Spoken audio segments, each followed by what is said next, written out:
Welcome to Abroad Ability.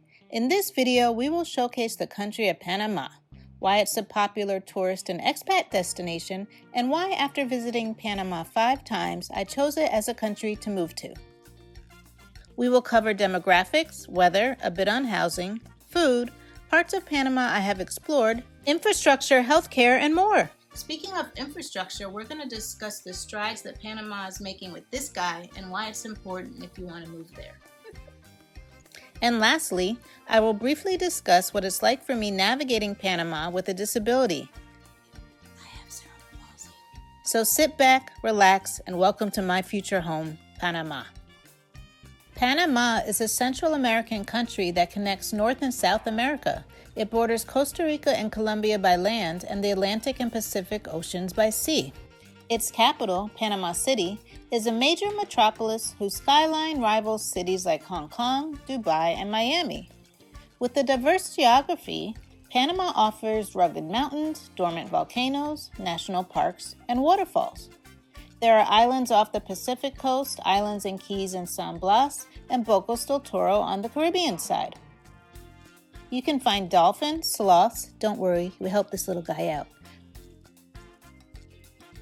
birds, whales, monkeys, and this little guy, just to name a few. 80% of the population here speaks Spanish, so if you plan on moving here or visiting, a little Spanish and a translation app can go a long way. Try learning some saying like buenos dias, buenas, buen dia, que pasó, que sopa, que sopa. That sounds like que pasó but backwards. The first time I visited Panama, it was in 2004 and it was during Carnival. And trust me, we had a blast. So Panamanians are known for liking to party, celebrating, and festivals. They even have a lot of festivals which attract a lot of international attendees. Did somebody say party? Besides Carnival, they have the Boquete Jazz and Blues Festival, the Boquete Coffee and Flower Festival, the Festival de Diablos y Congos in Portobello. They also have the Bocas del Toro Sea Fair, where you can hear sounds of roots, reggae, merengue, salsa, bachata. Ooh, I want to go to that one. Speaking of festivals, let's discuss some of the attendees for these events by covering Panama's demographics. The approximate population of 4.1 million people are comprised of the following. 65% are mestizos, original people of this area, Amerindians, mixed with white Europeans. 12.3% are native Amerindians, which include groups like the Kuna and Embera.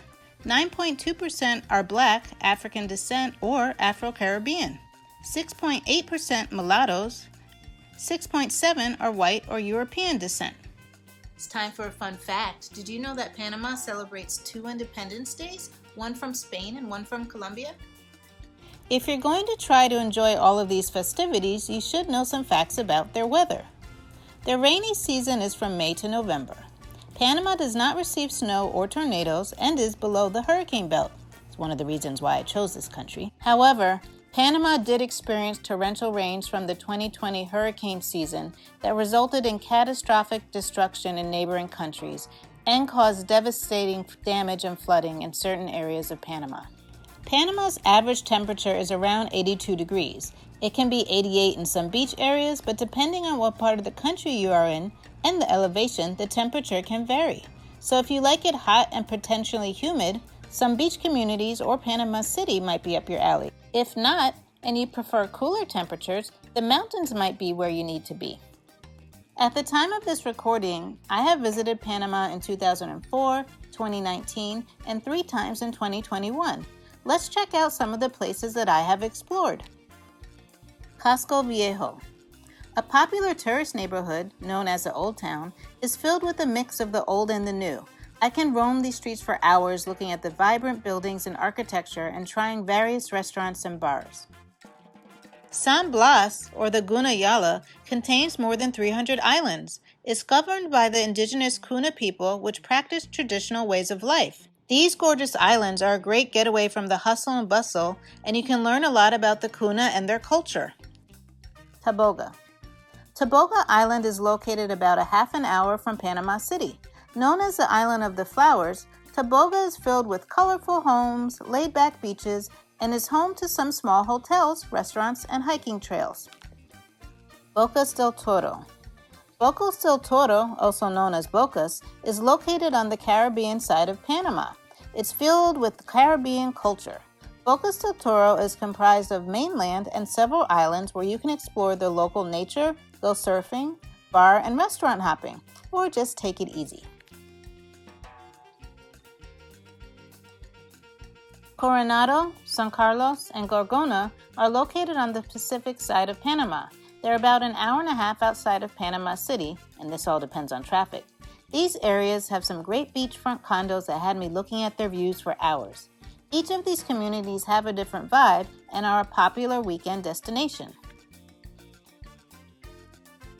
Boquete is close to the border of Costa Rica and is a beautiful mountain town known for the best coffee in Panama, and it's also a popular expat destination. David. David is the capital of the Cherokee province in Panama and is Panama's third largest city. It's a popular location for various reasons, like having an airport, but some are because people find it to be quite affordable. Pedasi. Pedasi is a laid-back town that has a tight-knit community. It also is a fishing town that has an eclectic, artsy vibe. Playa Vanao. Surf's up. The Playa Vanao area has picturesque rolling hills, scenic beaches, and offers a laid-back and remote lifestyle. Colón.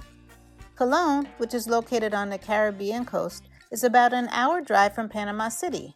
It has a cruise port, a free trade zone, is where my grandmother was from, and boasts some gorgeous beaches and historical landmarks. El Chorrillo. El Chorrillo is located in Panama City and borders Casco Viejo and Santa Ana. El Chorrillo is where a large population of the Panama Canal workers live that came from Jamaica, Trinidad, and Barbados. Yes, you saw that correctly. I visited some neighborhoods where many said not to go into because they said it was dangerous and there was a lot of crime. But I went anyway and have no regrets. Future videos on those trips are coming, so stay tuned. While visiting all of these different places in Panama, I also explored their culinary scene, and let's just say, I found some great gems that kept my tummy happy. Tee-hee! You can find various Caribbean and Afro-Latino restaurants, each with their own flair.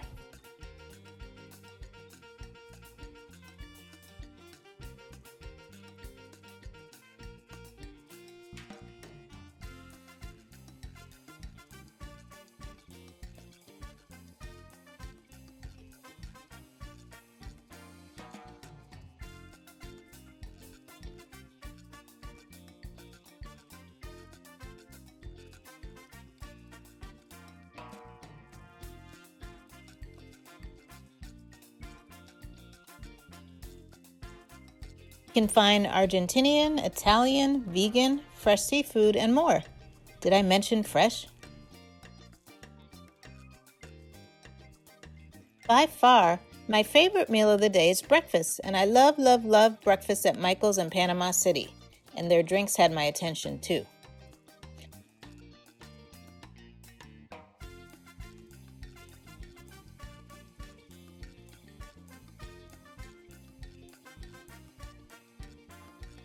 I also liked eating breakfast in Bocas del Toro on the main island. Their smoothies were quite refreshing. You can also find a lot of fresh produce, meats, juices, and more. You just have to know where to go. You can find a vendor on the side of the road or a market in the city. One of the key factors that helped me to decide to move to Panama were their housing options. You can live in expat communities, gated properties, high-rises in Panama City or the Coronado area, on a farm in San Carlos, by the beach in Playa Vanao, in an apartment or in a house. Panama seems to have options to fit almost every budget. You just have to do your research and your due diligence. One of my friends invited me to stay at her condo in the Coronado area, and I woke up to this and just pictured what it would be like to wake up to this every day. Serenity now. As an engineer, I feel the need to discuss Panama's infrastructure as one of the reasons why I chose Panama as my future home. Over the years, Panama has invested money into its infrastructure, which includes water, wastewater, yes, I said wastewater, roads, and the Panama Canal, just to name a few. While there is still room for improvement, like several places including the United States, I was happy to see some of their recent infrastructure projects. One of the first questions I'm usually asked when visiting a country is if the water is safe to drink. There are certain parts of Panama where people feel comfortable drinking water straight from the tap, with or without a filter, and other areas where people only drink bottled water. In general, the water in Panama is safe for showers, brushing your teeth, washing dishes, etc.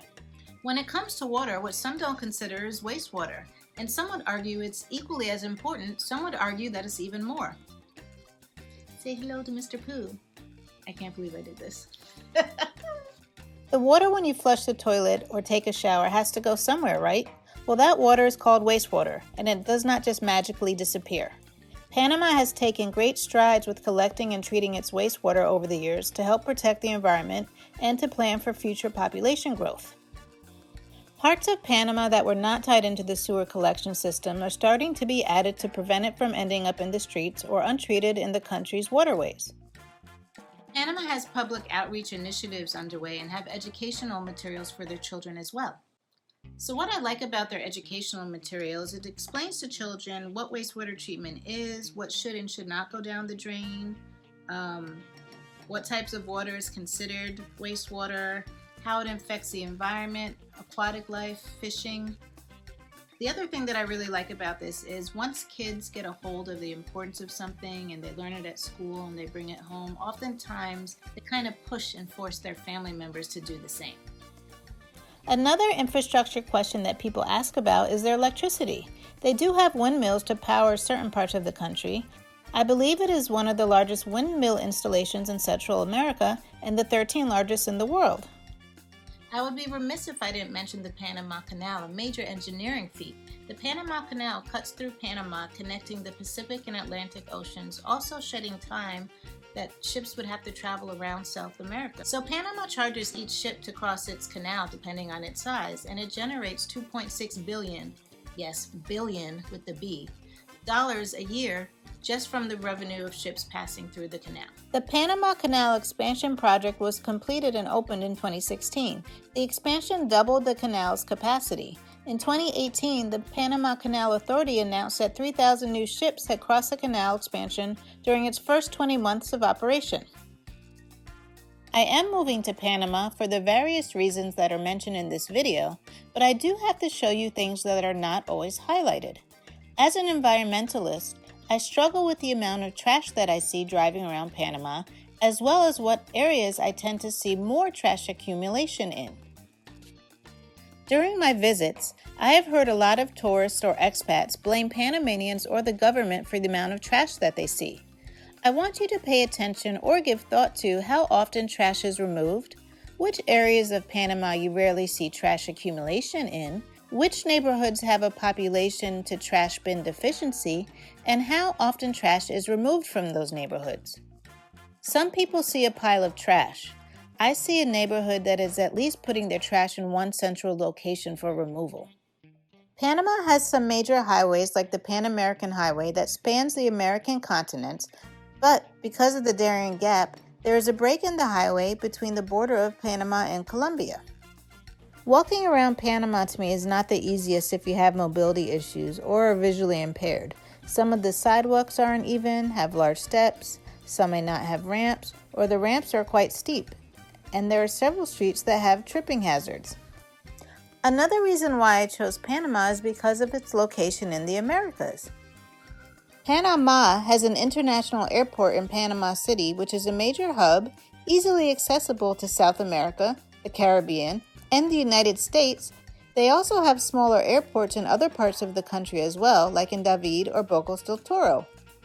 It was a nice surprise to find out that they have Uber in Panama City, which I ended up using a lot because I could get around on average for $2 to $4 a ride. Yep, I said $2 to $4. A popular question that a lot of my friends and family have inquired about is Panama's healthcare system. Now, this is something that I've said I'm extremely concerned about in another video due to having cerebral palsy. Panama, more specifically Panama City, is known in Latin America for its hospitals and clinics. They even have a Johns Hopkins affiliated hospital, Punta Pacifica, which is said to be one of the most technologically advanced medical centers in Latin America. A lot of my friends that live there have shared with me that they receive more one-on-one care in Panama and that it feels more personalized than the health care that they receive in the United States. So I visited pharmacies twice in Panama, once in 2004 and once again in 2019, and the one in 2004 was quite comical. My basic Spanglish, I didn't know how to ask for the pink stuff, so after my embarrassing hand gestures and minimal Spanglish, and after the pharmacist stopped laughing at me, he was able to give me over-the-counter prescription for what I needed, and all was well. Another health-related topic which I feel I have to share is that I feel more comfortable in Panama during COVID than I do in the United States. That said, Panama had much stricter COVID restrictions, which included true lockdowns, border closings, and gender-specific shopping days. While this is just not specific to Panama, I've met some pretty cool expats during my visits here. You already have something in common. You had the strength and courage to leave your homeland and make a new life in another. I've also been able to meet some other YouTubers that showcase their life in Panama or their journeys towards living here. Here are a few of them. Adventure Rich. Adventure Rich got stuck in Panama during the pandemic and put his drone skills to work. A lot of you ask about the aerial footage on my videos. Most are his work. His channel documents his literal adventures in Panama while showcasing its beauty. I love his artistic eye and drone skills. Big Will TV. Big Will discusses blacksiting, the black exit, from the U.S. to Panama from his perspective as a black man. His videos are a mix of his opinions, hotels, food, and what he has learned during his process of moving and living there. I love his sense of humor and restaurant reviews. The Chosen Few Expats. They give their reasons on why one should move to Panama, the steps that they took to get there.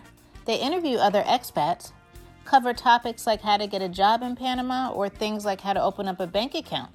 I love the facts, tips, and research that he does. While I have not met them yet, I was interviewed by the owner for Black Expats in Panama. Her YouTube channel interviews several expats living in Panama, gives her personal advice and experience, as well as highlights their cultural and relocation tours. I love her energy, honesty, and perspective that she brings to the YouTube space and the expat journey. In all, I feel at home in Panama. I just feel better when I'm there. Even though I'm not even close to being fluent in Spanish, I am comfortable navigating through the country speaking Spanglish, a combo of Spanish and English. Teehee. The culture, the vibes, the food, its economic stability, the people, and an overall sense of this is where I'm just meant to be, all contributed to me wanting to move to Panama and successfully obtaining my permanent residency there. No country is perfect. You just have to find the country that's perfect for you. And Panama is right for me.